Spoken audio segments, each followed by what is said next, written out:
Hi, and welcome back to my YouTube channel, Forever Vegan Inspo.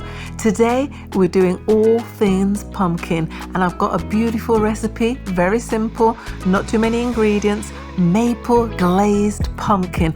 And at the end, I have a special treat for you. So stay tuned and let's get cooking. Our ingredients are pumpkin, maple syrup, oil and some chili flakes. First, we're going to cut the pumpkin in half, and then we're going to scoop out the seeds, and then we're going to cut it into thin slices.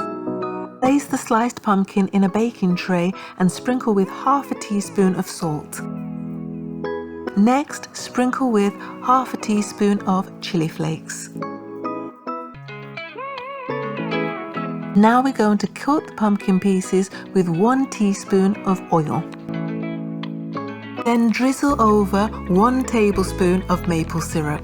We're going to place these in a preheated oven at 200 degrees Celsius or gas mark 7 for 20 to 25 minutes until the pumpkin is tender. Finally, we're going to coat it with another tablespoon of maple syrup. Not only does it look delicious, but it tastes delicious, and it definitely counts towards one of your 5 a day. With all these delicious pumpkins, I just wanted to show you what other dishes I've been able to make. I made a very smooth and tasty pumpkin soup. For me, the pièce de résistance are these delightful pumpkin scones. Delicious. Not really, you've got to try them. And if you want the recipe to either of these ones, just message me and I'll let you have them.